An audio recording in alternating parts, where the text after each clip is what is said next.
네, 이번 강의에서는 리액트 UI의 기본 단위가 되는 컴포넌츠에 대해서 한번 알아보도록 하겠습니다.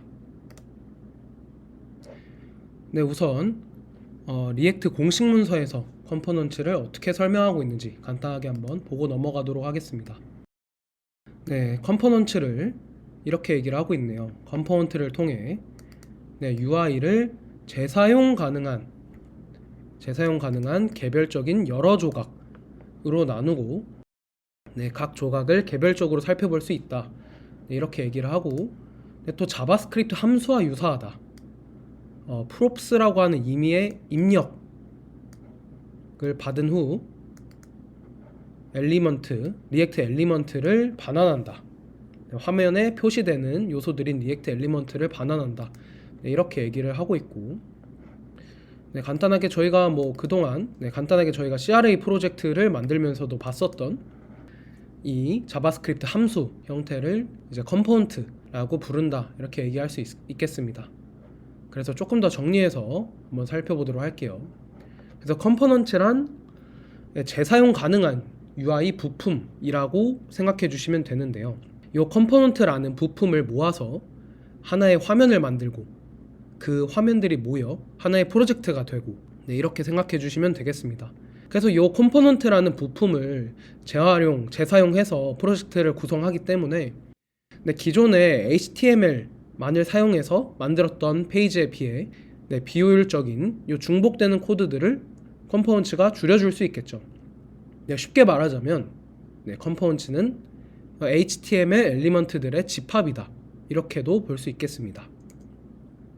이런 상품 페이지가 있다라고 해볼게요. 지금 딱 봐도 요런 지금 빨간색 박스 칠한 요 상품 요소가 반복되는 화면이라고 볼 수 있겠죠. 저희는 요 박스 칠한 부분을 프로덕트, 상품이라고 하는 컴포넌트로 만들어주고요. 이 컴포넌트는 여러 개의 HTML 엘리먼트로 구성이 되어 있는데, 이렇게 제품 이미지가 들어가는 이미지랑 div, 제품명, 여기 있는 제품명, 그리고 가격, 이렇게 들어갈 수 있는 div, 약간 수도 코드로 그 골격만 잡아 놓으셨다고 보시면 되겠습니다. 그래서 반복된 요소인 요 프로덕트를 하나의 컴포넌트로 만들고, 실제로 요 프로덕트 페이지에서는 이렇게 요 4개의 요소를 반복해서 재사용해서 지금과 같은 리스트 화면을 만들 수 있다는 것을 상상해 보실 수 있을 것 같습니다. 이거는 수도 코드여서 지금 보시면 각각의 컴포넌트마다 지금 보이는 데이터들도 다 다르고요. 이 데이터들을 어떻게 전달하는지 이거는 이따가 props 내용에서 설명드리도록 하겠습니다. 일단은 여기서 내가 어떤 화면을 봤을 때 그 반복되는 UI 같은 경우에는 컴포넌트로 구성을 하고, 근데 그 컴포넌트에는 UI의 기본 단위가 이 컴포넌트이기 때문에 이 컴포넌트는 HTML 엘리먼트들로 구성이 되어 있고, 그 컴포넌트들이 모여서 이런 반복되는 화면을 간단하게 처리를 할 수 있겠구나. 일단은 이 정도로 생각해 주시면 되겠습니다. 아까 공식 문서에서 보셨던 것과 같이 컴포넌트는 자바스크립트 함수와 유사하다 라고 설명이 되어 있었는데요. 컴포넌트에는 함수형 컴포넌트가 있고 클래스형 컴포넌트가 있는데, 저희는 더 최신 문법인 함수형 컴포넌트를 사용을 할 겁니다. 자, 저희가 함수라고 생각을 해보면 함수는 항상 이렇게 입력이 있고 그리고 출력이 있죠. 인풋 아웃풋이 있습니다. 함수형 컴포넌트도 마찬가지겠죠. 이 함수형 컴포넌트에서 이 입력은, 인풋은 props고요. 여기 이렇게 인자로 받은 props, 그리고 아웃풋, 이렇게 반환되는 값은 여기 HTML 엘리먼트들로 이루어진 UI라고 보실 수 있겠습니다. 다음 강에서 설명하겠지만 이렇게 자바스크립트 안에 HTML 이렇게 문법을 쓸 수 있는 자바스크립트 확장 문법을 JSX라고 부릅니다. 자바스크립트 함수와 유사한 이 컴포넌트, 그럼 저희는 또 생각을 해봐야 될 게 우리가 어떤 경우에 함수를 만들까? 이런 부분을 한번 생각해 보겠습니다. 보통 함수는 어떤 특정 역할을 수행하게 하려고 함수로 따로 빼서 코드를 구성을 하죠. 어떤 피처, 기능이라던가 페이지, 이 화면 각 페이지들, 이 각각의 역할이 있죠. 조금 더 범위를 나누자면 하나의 페이지 안에 여러 개의 이제 피처들이 있고 여러 개의 기능이 있고 이렇게 볼 수 있겠습니다. 함수를 만드는 또 다른 이유는 반복 작업을 줄이려고겠죠. 재사용되는 어떤 로직, 코드적인 로직을 모듈화해서 불필요한 반복 작업을 줄여주기 위해서 함수를 만드는데요. 이런 경우는 이제 우리가 조금 좁은 범위의 컴포넌츠라고 좀 얘기를 해볼게요. 내가 어떤 요소를 반복해서 조금 사용하려고 컴포넌츠로 따로 뺀다. 요거를 이제 좁은 범위의 컴포넌츠라고 좀 얘기를 해보고 각각은 저희가 프로젝트에서 앞으로 폴더로 빼서 각각의 역할에 따라서 컴포넌츠들을 다 다른 폴더에 이제 모아주고 이렇게 진행을 할 겁니다. 조금 추상적일 수 있으니 실제 웹 서비스를 보면서 이 부분을 다시 설명을 드려보도록 하겠습니다.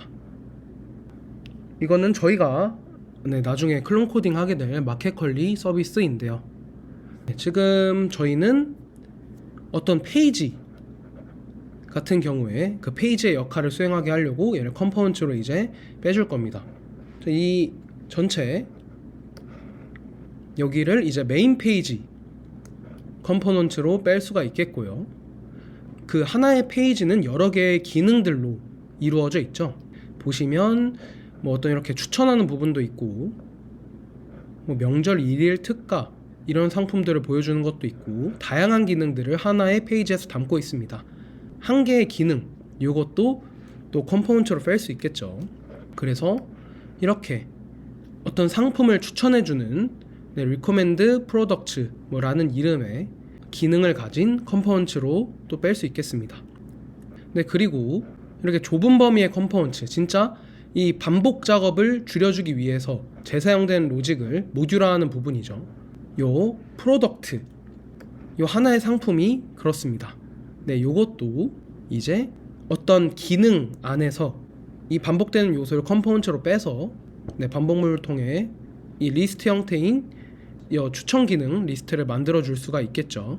각각을 프로젝트에 한번 적용을 해보면 일단은 페이지스 폴더가 필요하겠고요.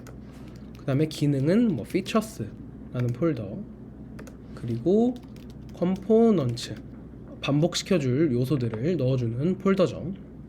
이 페이지에는 이제 메인 페이지가 들어가겠고요. 컴포넌츠도 여기 만들어 줘야겠죠. 피처스에는 이제 recommend product 이런 또 컴포넌츠를 하나 만들어 주고요. 여기에는 컴포넌츠 폴더에서는 이제 product라는 이름의 컴포넌츠를 만들어 줄 수 있겠습니다. 방금 제가 굉장히 빠른 속도로 컴포넌츠를 만들었죠. 이거를 천천히 다시 한번 만들어 보도록 하겠습니다. 함수고요. 프로덕트이고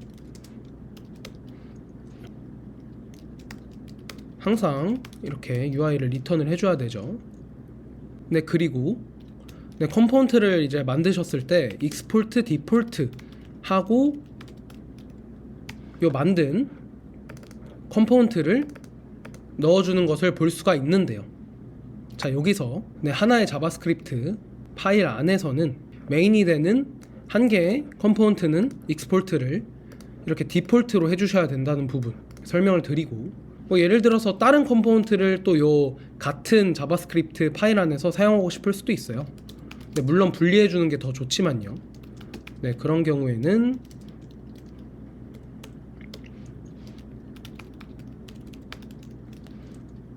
이렇게 만드셔서 하실 수 있지만 익스포트 디폴트는 안 된다는 점, 이렇게 두 개는 안 된다는 점, 그래서 그냥 익스포트 하셔야 된다는 점, 이거 참고로 봐주시면 되겠습니다. 그래서 컴포넌츠를 약간 이런 기준으로 나누는구나 라는 거를 그냥 간단하게 봐주시면 좋을 것 같고, 컴포넌츠와 관련된 하나의 규칙, 컴포넌츠는 항상 첫 글자 무조건 대문자로 작성해 주셔야 된다는 점 기억해 주시면 되겠습니다. 제가 굉장히 빠르게 어떤 이런 키워드만 가지고 컴포넌츠를 만들어 주었잖아요. 요거 같은 경우에는 VS 코드의 익스텐션인데요. 여기서 ES7 플러스 리액트 이렇게 치시면 이런 라이브러리가, 이런 익스텐션이 나올 겁니다. 이 리액트 스니펫을 통해서 굉장히 빠르게 이 컴포넌트 형태를 만들 수가 있는데요. 저 같은 경우는 보통 RFC, 리액트 펑셔널 컴포넌트, 이 형태를 가장 많이 사용을 하고요. 이거 외에도 다양한 형태의 컴포넌트를 만들 수가 있습니다. 이렇게 익스포트 디폴트를 분리할 수도 있고요. 이렇게 에러 펑션, 화살표 함수 형태로 컴포넌트를 또 만들 수도 있습니다. 저 같은 경우는 이제 앞으로 실습에서 계속 이 형태를 컴포넌트에서는 이 형태로 계속 만들 예정이고, 참고로 봐주시면 되겠습니다.